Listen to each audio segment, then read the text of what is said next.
Բարի երեկո, եթերում ուրվագիստն է, ես Պետրոս Ղազարյանն եմ։ Հերոստատորներ, մենք բոլորս հետևում ենք այն իրադարձություններին, որոնք երեք տեղի ունեցան Բաղրամյան պողոտայում, դուք գիտեք, որ ցուցարարները երկու օր սպասելուց հետո գնացին եւ փակեցին պողոտան, ցուցարարները պահանջում էին կասեցնել էլեկտրաէներգիայի գինը, սակագինը թանկացնող որոշումը, ոստիկանությունը հանդուրժեց մինչև գիշերը ժամը 5:30, այնուհետև անցավ հարձակման եւ ջրցան մեքենաներով, ինչպես նաեւ ուժ կիրառելով ցրեց ցույցը 237 հոգի, եթե չեմ սխալվում, ձերբակալվեց եւ վերջին տվյալներով բոլորը ազատ են արձակվել, չնայած կան հարուցված քրեական գործեր, դատախազությունը հայտարարություն տարածեց, այս միջադեպը լայն արձագանք գտավ թե Հայաստանում, թե Հայաստանի աշխարհից դուրս միջազգային լրատվական գործակալությունները անդրադարձան, Հայաստանում արտասահմանյան դեսպանատները անդրադարձան։ Մի խոսքով, կարծես թե մեր ներքաղաքական կյանքը, որը արդեն ճահճահոտ էր, այսպես բուրում, կարծես թե ակտիվացավ այս քայլով, չնայած որ ցուցարարների պահանջները ոչ թե քաղաքական էին, այլ տնտեսական բնույթի։ Այս միջադեպը մենք այսօր կքննարկենք թե տնտեսական, թե քաղաքական եւ իրավական տեսակետից, որովհետեւ այստեղ շատ կարեւոր է իրավաչափության խնդիրը, ոստիկանության եւ ցուցարարների, ինչպես նաեւ դուք գիտեք, նման դեպքերը չեն կարող զերծ մնալ քաղաքական կոնտեքստից։ Գովազդային կարճ եւ թանկ վայրկյաններից հետո Բաղրամյան պողոտայում տեղի ունեցող միջադեպերը մենք կքննարկենք քաղաքական եւ իրավական կոնտեքստում։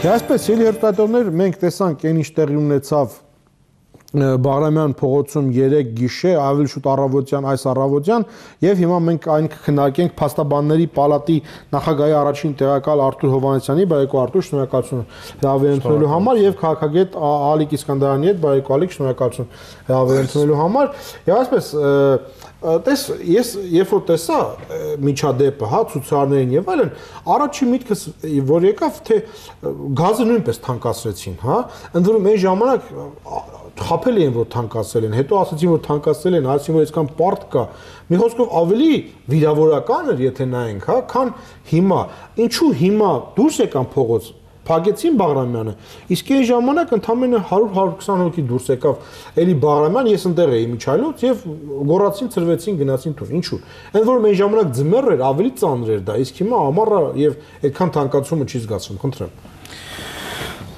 Петрос, я вообще думаю, что этот протест имеет политическую природу, а не экономическую.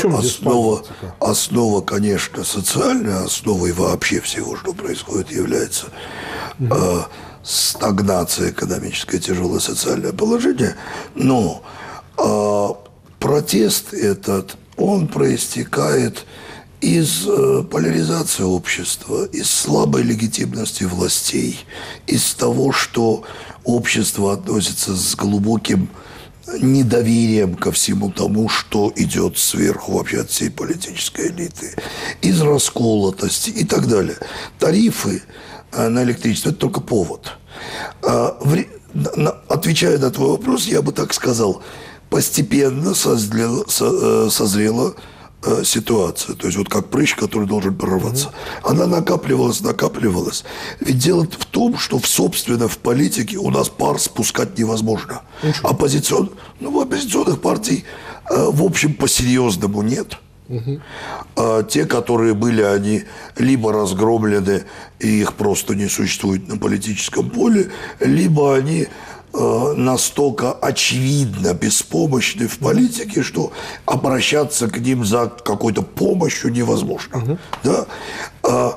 Республиканская партия взяла практически все площадки в стране. Президент республиканец, парламент республиканский, Ереван республиканский, подавляющее большинство регионов республиканские.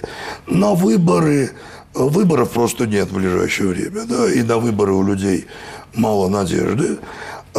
Отторжение, повторюсь, довольно сильное, а политика, она как вода. Сколько ни запирай, она выйдет. Надо давать спуск пару.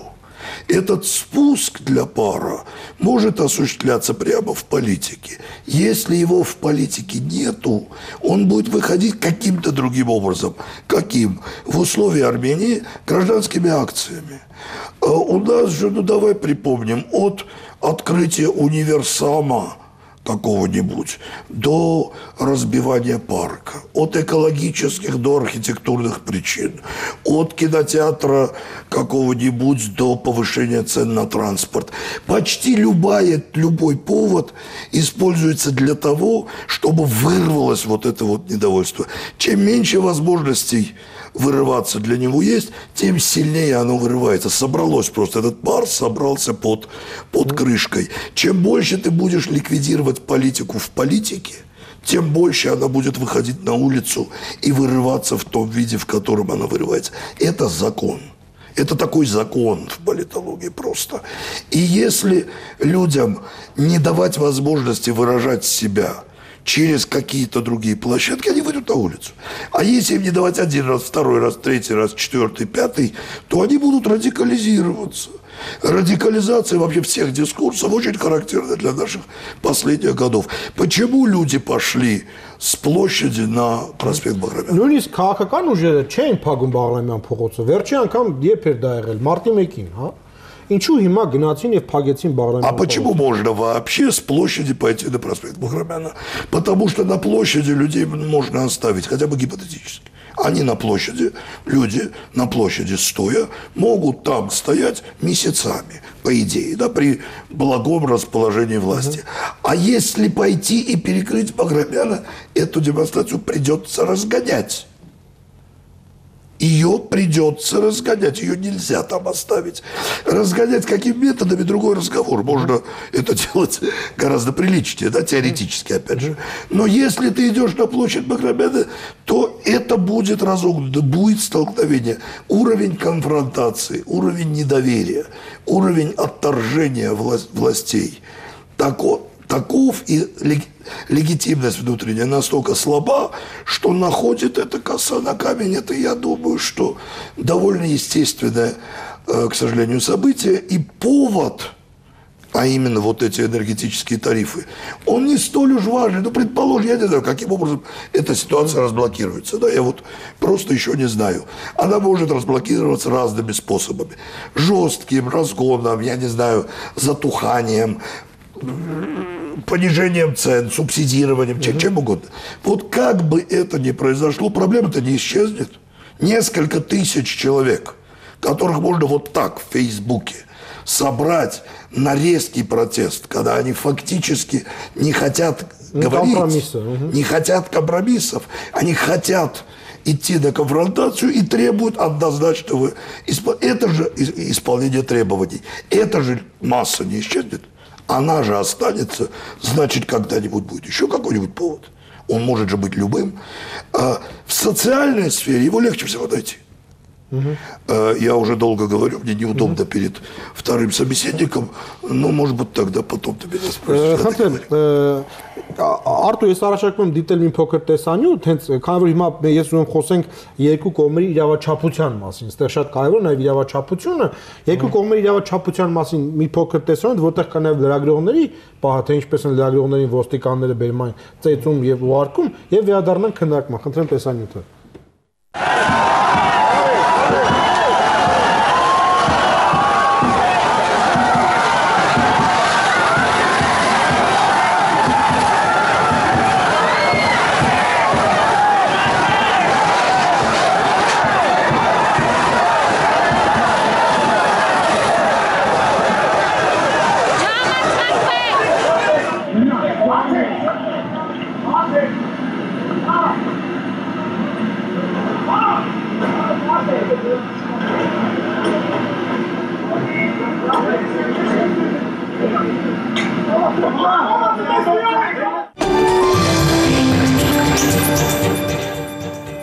Սիրելիներ, մենք տեսանք, թե ինչպես սկսվեց ցույցի ցրումը եւ տեսանք, թե ինչպես են մեր գործընկերոջը ոստիկանները բերման ենթարկում։ Երևի ոստիկանները այդ օրենքի դրույթին ծանոթ չեն, որ լրագրողների աշխատանքին խոչընդոտելը դա քրեական հանցագործություն է, բայց խոսանք փաստաբանի հետ։ Որքան են իրավաչափ երկու կողմերի գործողությունները։ Նախ ասեմ, որ ամեն դեպքում այն հավաքը, որը տեղի ունեցավ Բաղրամյան 26-ում, դրա վերաբերյալ թույլտվություն կամ համաձայնություն վարչական մարմինները չէին տվել։ Հետևաբար կարող են ասել, որ ինքը արգելված հանրահավաք էր։ Ամեն դեպքում ոստիկանության հսկողության տակ պետք է լինի։ Այսինքն ոստիկան հագորում է, որ սա օրինական չի, նա ճիշտ է։ Այնքանով, որքանով համաձայնություն դե հա, այդ մասով համայնքից չէր տվել։ Սակայն հակաօրինական էր դա։ Ըստ հավաքների ազատության մասին օրենքի այդ հավաքը անօրինական էր այնքանով, որքանով դրա մասին թույլտվություն տրված չէր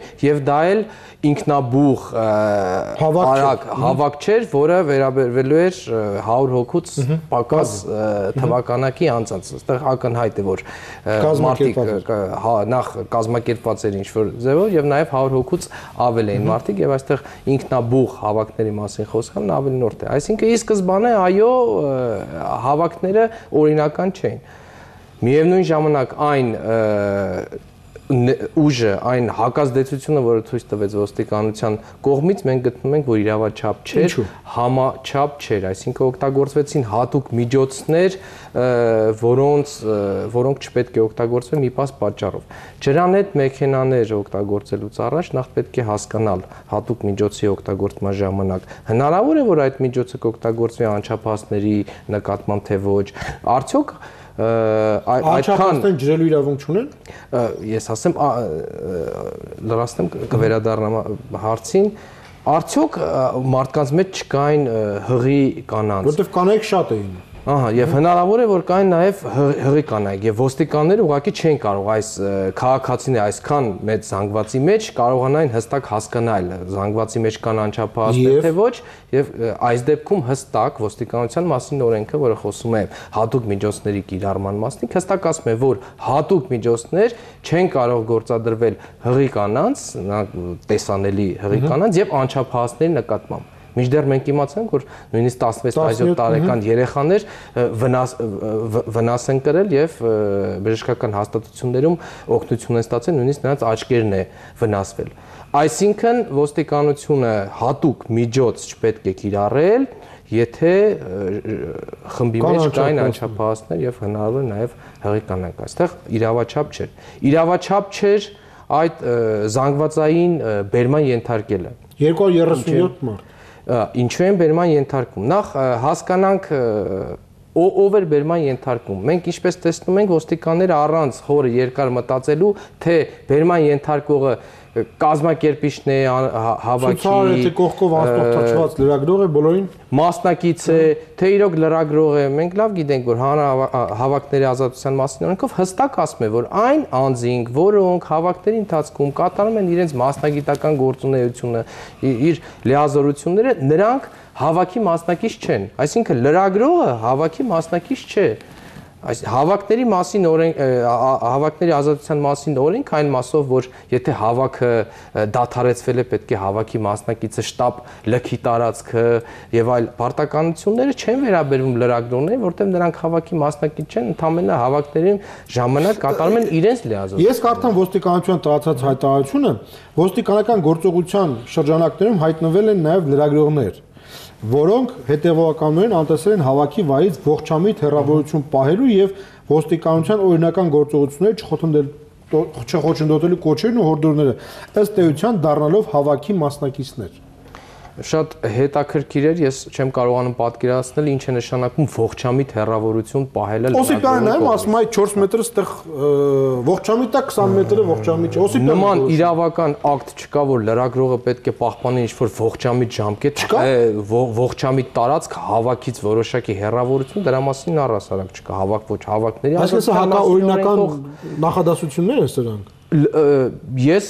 դրա հիմնավորումը չեմ Սա ոստիկանության պաշտոնական հեռավորություն։ Որքեզ չծեցեն երևի կամ չջրեն։ Լրագրողը իր մասնագիտական գործունեությունն է իրականացնում, ոչ մեկ հավաքի մասնակիցները նրանց բնականաբար որոշակի վտանգ չեն ներկայացնում, հասկանալով թե նրանք ինչ ահռելի գործ են կատարում եւ նաեւ ի օգուտ հավաքի մասնակիցներին, ոստիկաններն էլ կարող են ոստիկանից ասում մենք ասել ենք հեռացի ստեղից ողջամիտ տարածք չես հեռացել ուրեմն մասնակիցը ծեծելու ենք ջրելու ենք յուրաքանչյուր ոք այդ թվում լրագրողը կարող է անել այն ինչ օրենքով արգելված չի հիմա հավաքի ողջամիտ հեռավորություն ասված ուղղակի չկա օրենքով նման արգելք նախատեսված չի մեր ոստիկանները չգիտեն որ չկա տենց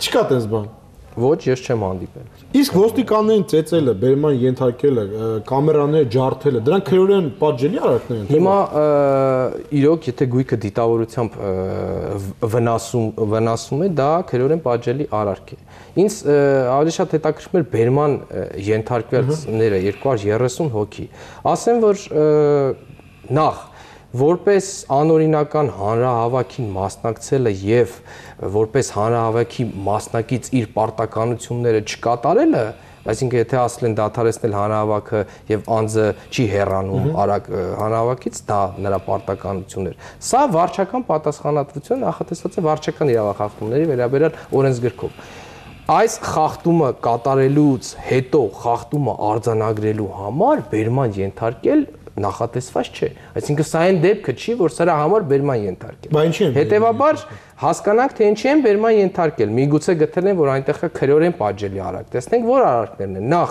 քրեորեն պատժելի արարք կարող են դիտարկել որպես խուլիգանություն, սակայն խուլիգանությունը դա այն դեպքն է, երբ որ հասարակության նկատմամբ բացահայտ անարգալից վերաբերմունք է ցույց տալիս, բայց միշտ մենք տեսնում ենք, որ մարդիկ ընդհանրապես մասնակցում են հավաքի իրենց բողոքի ձայն են արտահայտում։ Այստեղ դիտավորյալ ակնհայտորեն հասարակությանը ինչ որ դա անհարգալից վերաբերմունք է վարորդների նկատմամբ։ Վարորդները ուզում են այդ բանը գնան Բաղրամյանով, փագա։ Սա այդ դեպքը չի, եւ այստեղ խուլիգանության դու որպես վարորդ տալիք վիրավորված չես եղել, որ Բաղրամյանը փակա։ Я вообще редко нервничаю. Я туда поехал, я там был, смотрел на то, что там происходит, и исполнял свои профессиональные обязанности. Петрос, я не юрист, и представить себе полицейских, которые требуют справки от гинекологов, кто беременен, а кто нет. И паспорта, кому 17,5 лет, а кому 18, мне сложно. А также я понимаю, что сделать так, чтобы в Армении были полицейские голландские или швейцарские, так же сложно, как сделать так, чтобы в Армении были швейцарские президенты, митингующие, оппозиционеры, бизнесмены, олигархи и так далее. Да? Не стреляйте в пианиста, он старается как может. Армянская полиция может разгонять митинги так, как может разгонять митинги армянская полиция. Что там говорить, да? Представить себе армянского полицейского, которого ты в лицо обругаешь по матушке, и он не стукнет себя дубинкой по голове. Мне сложно. Плохо ли это? Плохо, конечно. В принципе, он должен проходить какие-то тренинги и понимать, что он должен после этого требовать справку от гинеколога. Но реально полиция действует так, как она может действовать. Реально, да, вот такая полиция. Там потрясающих специалистов по разгону митингов, которые делают это исключительно с применением бабочек и этих не существует. Բայց լրագրողին չծեծելը, չհարվածելը դա բարդ չի, չէ՞։ Կամերա չջարդելը, ֆոտոխցիկ չջարդելը դա բարդ չի։ Դրա համար նույնիսկ հայ ոստիկանի խելքը կարա հերիքի դրան։ Если ставится такая цель, конечно, я тоже самое хочу сказать, да. То есть поставили задачу разогнать митинг, они разогнали митинг, они сделали это как могут. Они вот так это могут делать. Для того, чтобы с этой проблемой что-то сделать, недостаточно написать закон. Ты говоришь, что это написано в законе. Петручан, много чего написано в законах. Очень много. Все ли из этого соблюдается? То есть вот для того, чтобы сделать так, чтобы я не нервничал, когда смотрел на митинг, этот и митинг должен быть другим. И политическая реальность должна быть другая, и способ выражения себя должен быть другой, и так далее. Этого ничего нет, и ожидать, что это все будет вот такое, а полиция будет какая-то там идеальная в этой самой, в галстучках и бабочках. Հեռավորության վրա պետք է լինի։ Ես որպես լրագրող ուզում եմ հասկանալ, անկեր, ես լրագրող եմ։ Կարող մյուս հանրահավաքը ես գնամ լուսաբանելու։ Ողջամիտ տարածքը ո՞րն է, եթե օրենքում չկա տես բան գրած։ Объяснить, да? Полиция должна оправдываться. Они должны говорить что-нибудь. Они что могут, то и говорят. ты в следующий раз, когда пойдешь на митинг, веди себя так, чтобы тебя случайно по башке не стукнули. Если тебя случайно по башке стукнули, ну, это часть твоей профессии. Петросян, я по войнам, например, ездил, работа у меня такая. По очень многим. От Филиппин я бывал до Боснии. И, в общем, ну, если бы в меня попала пуля, ну, профессия такая. Такова ситуация, в которой работают эти журналисты. Они что, когда шли туда, они ожидали увидеть там голландских полицейских? Я, между прочим, не знаю совершенно, как ведут себя голландские полицейские. Это только образ, да? Я повторюсь, да? Ситуация такова, какова она есть. И как устроен протест, так устроен и ответ. И это реальность. Они такие полицейские, они делают вот такие заявления, и они вот таким образом борются с митингами. Это реальность. А также таксисты у нас ездят так, как ездят у нас таксисты. А также журналисты твои, эти самые сотоварищи, пишут так, как пишут у нас журналисты. И так далее. Нет. А у них нет такой цели. Их целью не было договориться с президентом. Я не думаю, что целью вообще является понимание структуры, цен, обсуждение, поход на компромисс. Это протест, социальный протест. Это протест, они выражают протест. Их задача протестовать, они ее и выполняют. У них нет задачи вступать во взаимоотношения. Я из их целеполагания исхожу. Из их, не из своего, не из твоего и не из президентского. Задача президента – смазать, спустить на тормозах, каким-то образом это дело прекратить. Да? Задача организаторов митинга – наоборот, их задача – противостоять. Зачем идти разговаривать? Что, непонятно, что бы им президент говорил? О ценообразовании, о такой и сякой составляющей, о том, что непонятно, это кому-то неизвестно, что бы он говорил, что они ему бы отвечали. Экономические выкладки бы делали – это не их социальная роль. Это социальный протест, это политический протест. Тарифы – это повод.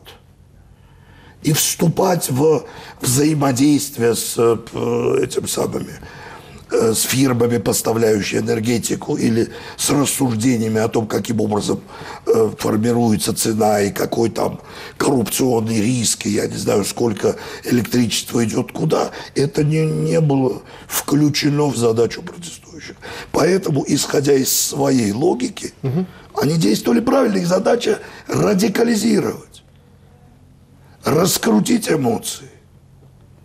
Вот привести людей в то состояние, чтобы возможен был протест, а не наоборот. Если бы задачей были бы переговоры, вступление в отношения и так далее, это было бы совсем по-другому. Но это уже из армянской жизни прошлых эпох. Сейчас субъектов, которые могут вступать в такие взаимоотношения с правительством, просто нет. Վերադառնանք իրավական դաշտ, հա, Արտուր, այնտեղ մենք տեսանք, որ կային քաղաքացիական հագուստով մարդիկ, որոնք ձերբակալություններ էին իրականացնում, հրում էին, տանում, դա իրավաչափ է, թե չէ։ Ովքեր էին դրանք։ Իրենք ոստիկանության աշխատողներ են, ինչպես եւ հասկացվում էր, երևում էր կամ կողքից էին ասում, արգելք չկա, որ ոստիկանության ծառայողը արտավոր է անպայման կրել համազգեստ։ Այս արգելքը չկա ցավոք սրտի եւ շատ դեպքերում քաղաքացիները նույնիսկ հավաքին մասնակցելուց չգիտեն իրենց հետ նույն նստածույց անող կողքի տղամարդը իրենց հավաքի մասնակիցն է, թե ծպտված այլ ֆունկցիա կատարող ոստիկանության աշխատող։ Եվ այստեղ պրովոկացիաներ իհարկե շատ են լինում հենց այդ քաղաքացիական հագուստով քաղաքացիների կողմից հրահրել, հավաքը սարքել անկառավարելի, դրանք ձևակերպել մասսայական անհնազանդությունների, որպեսզի ցրելուց ավելի հիմնավոր լինի, որ մենք ցրում ենք ոչ թե անօրինական հավաք, այլ զանգվածային անկարգություններ, այս ռիսկը կա։ Ամեն դեպքում ես հայտարարեմ, որ այսօր քանի որ կան 200-ից ավելի բերման ենթարկվածներ, նրանց ում որ բաց չեն թողի եւ դեռևս անհրաժեշտություն կա իրավաբանական օգնության, փաստաբանների պալատը հանդես է եկել հայտարարությամբ, որ նրանց բոլորին, ով այդ անհրաժեշտություն կունենա, մենք մեր կամավոր փաստաբաններով կտանք անվճար իրավաբանական խորհրդատվություն, ավելին ասեմ, մենք նույնիսկ ստեղծել ենք արագ արձագանքման խումբ, որ այն փաստաբանները, որոնք կզբաղվեն բերման ենթարկվածների իրավաբանական օգնությամբ եւ խոչընդոտների կարժանանան ոստիկանության կամ այլ մարմինների կողմից արագ արձագանքման խումբը հստակ արագ կգնա, այդ խախտումները կֆիքսվի, համապատասխան միջոցներ կձեռնարկի, որպեսզի չխոչընդոտվի փաստաբանի աշխատանքը, որը օգնություն է ցույց տալու հենց այդ անձին։ Եվս մի դրվագ ծեծը, հա, այդ պարագաներում ծեծը նորմա է, թե ոչ։ Ես չեմ ասում դա օրինական չի, դե պարզ է, որ ծեծը դժվար օրինական լինի, բայց եթե վերցնենք զուտ ինչ-որ էմոցիոնալպես կատարում, ինչ-որ ալիք ասում է, սա հայ ոստիկանը ավելին չունենք եւ այլ, ծեծը օրինական է, թե ոչ։ Ասեմ, ստեղ հստակ պետք է տարանջատել ֆիզիկական ուժ կիրառելը ծեծից։ Ֆիզիկական ուժ կիրառելը բնականաբար նախատեսված է ոստիկանության մասին օրենքով։ Ձեռքերը օրորելը հատուկ հնարքներ, հա, մարտավարական հնարքներ գործադրելը, բայց շատ դեպքերում մենք կադրերով տեսնենք, որ այնտեղ ուղղակի ոտներով ոչ ինչ-որ հստակ հնարք կիրառելը, այլ ուղղակի ոտքով հստակ հարվածելը, սա մարտավարական հնարք բնականաբար չի եւ ստեղ եւս իրավաչափության խախտում եմ տեսնում։ Լայն արձագանք գտավ ցույցը թե Ռուսաստանում, թե Արևմտյան մամուլում, ես չեմ հիշում, որ օրինակ 2004-ի դեպքերը եթե նայենք, ես էլի լուսաբանում էի, ալիք, այսպիսի արձագանք չկար։ Ինչու է պայմանավորված սա։ Հիմա շատ ավելի քիչ է, շատ ավելի փոքր է, շատ ավելի քիչ ծեծ ու ջարդ եղավ, բայց արձագանք ավելի շատ է, ինչու։ Нет, картинка широко пошла довольно-таки. Все-таки довольно давно в Армении не проходили события вот такого типа. Я думаю, очень важно то, что мы существуем на фоне событий в 2004 году. Не было еще Грузии, войны 2008 года и так далее. И не было украинского Майдана. Вот то, что говорят, я слежу за русскими средствами массовой информации, это все время вот это электромайдан, Евромайдан, я не знаю, поддержка из Украины широкая в Грузии, это все происходит. Вот на этом фоне эти события, они, на мой взгляд, очень неправильно трактуются, люди плохо понимают, что это происходит. Но, в общем, фон срабатывает на то, что это получает такое ощущение. Это на самом деле не самое ужасное, Петрос, у этих событий. Эти события показывают серьезную проблему, на мой взгляд. И эта проблема заключается в том, что если продолжать так, если продолжать пытаться загнать это недовольство, которое довольно широкое, под крышку, если не давать форм выражения в политической, собственно, сфере, закрывать эти формы, то радикализация будет увеличиваться. А это означает? Понимаете, ну, есть минуты несколько, да, еще. Они ведь эмпирически, эти люди, эти сети, эти активисты, они тыкаются в разные места. Пурак, рынок Пакшука, там экология, я не знаю, Тегут, и вдруг натыкаются на то, что, ага, 100 драм, 150 драм. Тут вырывается и больше получается эхо, да? Почему? Социалка, она всегда дает больше. Следующий тык – Карабах, следующий тык – геноцид. И все, что было связано с геноцидом. Еще одна социалка и так далее. Таким образом нащупываются болевые точки. Нащупываются болевые точки, на которые власти вынуждены реагируют. А реагируют они так, как они могут. Они не могут, то, что я говорил. Да? И вот это приводит к все большей и большей эмоционализации. Извиняюсь, да мало того, что я по-русски говорю, еще говорю такими словами непонятными. Вот экзальтации людей, радикализации людей. Если это будет продолжаться, это может привести к очень плохому, к чрезвычайно плохому И вот такого рода не обращать на это внимание и думать, что с такого рода вещами можно справиться водометами или полицией, какой угодно полиции, Петрушин. Завтра ее выдрессирую, и чтобы они все делали хорошо. Все равно это не полицейская проблема. И когда это ведь оружие слабого. Слабый, когда пытается что-то сделать, натыкается на силу, и ему все время не разрешают и не получается, то он на все более и более радикальные акции, вплоть до терроризма, доходит. Через это очень многие страны проходили. Да, конечно. И это опасно. С этим надо работать не на уровне переодевания гражданских в полицейское или наоборот. Это само собой, это, наверное, тоже все очень важно. Но на уровне того, что в той реальной, вот, ну я говорю, когда крышку ты закрываешь, запираешь со всех сторон, у тебя откуда-нибудь-то вырвется. В каждое кафе зайди, в каждый двор, каждый нарды, кто играет, каждым домохозяйкам, которые с кофемолками по подъезду ходят друг к другу в гости, и ты услышишь вот этот вот дискурс. Все отвратительно, все плохо, ничего не развивается, там и так далее, и так далее. Если это есть, и это так широко, ну, найдется 3000 человек, которые выйдут на площадь. Наиболее молодых, наиболее обычно это молодежь, обычно это более радикальные люди, обычно это люди, которые, ну, по каким-то причинам такие. И это же может продолжаться дальше. С этим нужно работать. На низовом уровне не только в смысле полицейском, а в смысле политическом, в смысле социальном, в смысле пиара, в смысле объяснять, в смысле пытаться работать и так далее. Решать проблемы, если получается. Если не получается, говорить с обществом честно, говорить с ним открыто, пытаться каким-то образом включить, а не исключить. Вы понимаете, они ведь идут на то, что проще. Ударить-то дубинкой по голове легче. Всех выкинул, провел, все купил, все закупил, засел, все хорошо. Сидим, штемпелюем законы. И думаем, что все проблемы решены. А они же не решены, они же никуда не делись. Они перешли в другую форму. И форма эта может быть не очень приятной. Разогнали митинг, окей.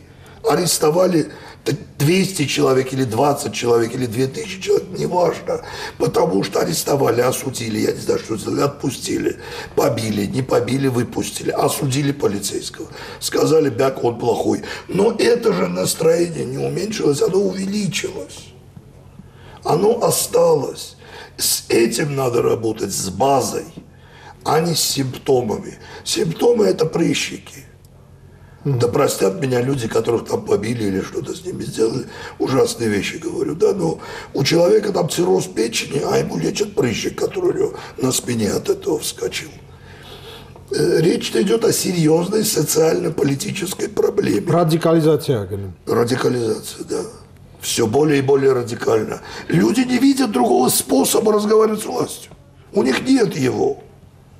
Нету у людей другого способа разговаривания с властью, чем перекрыть проспект, не существует по большому счету. И это проблема.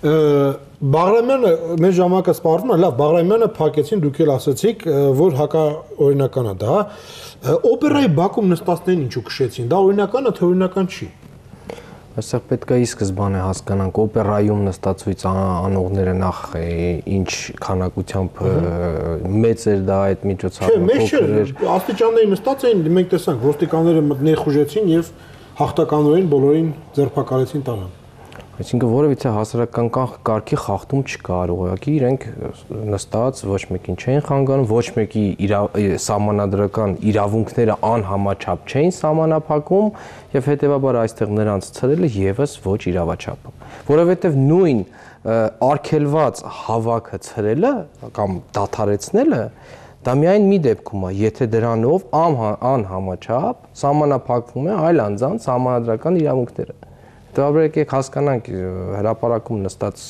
անձանց այդ գործերակերպը ինչքանով էր սահմանափակում մյուսների սահմանադրական իրավունքները, այն էլ ոչ համաչափ։ Իհարկե չէր սահմանափակում։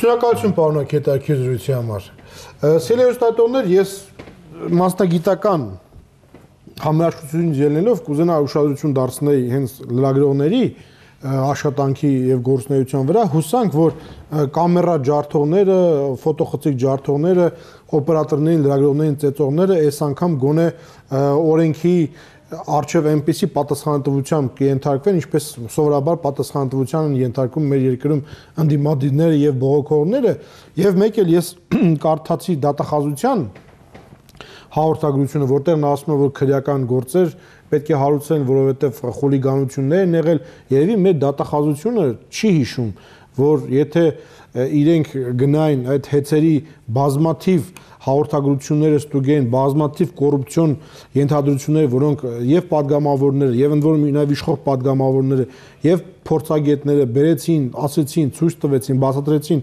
եթե մեր իրավական համակարգը գոնե մի քիչ էլ այդպես ինչպես ընդդիմադիրներին է վերաբերվել, ասենք հեծերին, ապա այնտեղ կոռուպցիան քիչ կլիներ, գողությունը քիչ կլիներ, մենք էլ այսքան չէինք քննարկի չենք գա հանրահավաքների, ծես չենք ուտի եւ այսպեսի իրավիճակ չլինի։ Չգիտես ինչի՞ մեր դատախազությունը միշտ այդպես ակտիվ է լինում եւ իրավապահ համակարգը ցուցարարների նկատմամբ ու լրագրողների նկատմամբ, այ գողերի նկատմամբ, գողացողների, ընդ որում շատ մեծ մեր դատախազության եւ ոստիկանության օպերատիվությունը միանգամից մեկ-մեկ երբեմն հավասարվում է 0-ի։ Ավելի լավ է ձերբակալեք այդ կաշառակերներին, քան թե լրագրողներին ծեծեք եւ ասեք, որ դուք իրավաչափ եք, մենք էլ ոնց է այդ բառը ողջամիտ հերավորության վրա չեն գտնվել, չի կարելի այսպեսի անգլիագետ տեքստեր գրել, ողջամիտ հերավորություն, այդպեսի հասկացողություն չկա։ Մենք գտնվել ենք մեր աշխատանքի վայրում, դուք օրենքները լավ ուսումնասիրեք, մենք հանդիպենք ցտեսություն։